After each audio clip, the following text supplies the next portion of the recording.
என்னையா கதைன்னு சொல்லி சுற்றுறீங்க? நானும் ஒரு கதை சொல்கிறேன் கேளுங்க.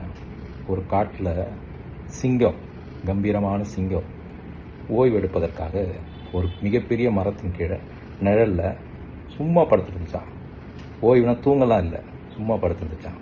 அந்த நேரத்தில் மேலே ஒரு அணில் குஞ்சு என்ன பண்ணிச்சான், சிங்கம் தூங்கிட்டு இருக்கு போல், நம்ம போய் ஏறி விளையாடலாம் அப்படின்னு அது மேலே ஏறி காதை பூச்சி வலிக்கிறது, பிடரி பூச்சி வலிக்கிறது, ஏறி முழு மேலே குதிக்கிறது, இதெல்லாம் பண்ணின்னு ஒரே குஷியாக இருந்துச்சான். அதுக்கு ஒரு சந்தோஷம். ஒரு மிகப்பெரிய காட்டுராஜானால நாங்களாம் குதித்து விளையாடுறேன்னு அதுக்கு ஒரு சந்தோஷம்.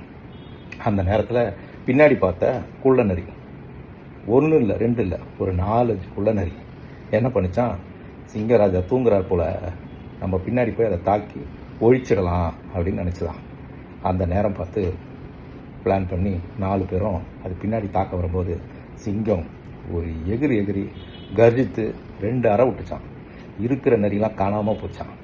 அணில் பயந்து போய் மரத்து மேலே ஏறி நின்று, சிங்கராஜா நான் அவ்வளோ நேரம் விளையாடினேன், காதை பூச்சி வலித்தேன், பிடரி பூச்சி வலித்தேன், நீங்கள் அப்போல்லாம் அமைதி இருந்தீங்க, ஆனால் பின்னாடி நரிகள் வந்து தாக்கும்போது உங்களுக்கு எப்படி தெரிஞ்சுது அப்படின்னு.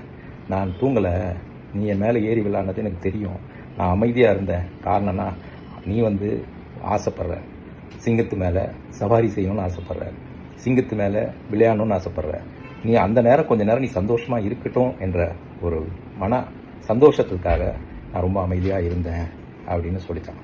இதை பார்த்து பயந்து போனேன் நீ, ஐயோ நம்ம தெரியாதனமா இதை நம்ம தப்பு பண்ணிட்டோம், தூங்கிடுச்சுன்னு நினச்சோம் அப்படின்னு சொல்லி பயந்து போய் மரத்து மேலேயே இருந்துச்சு, மன்னிப்பு கேட்டு போச்சான். இந்த கதை மூலிமா என்ன தெரியுது தெரியுமா? 2026 தெரியும்.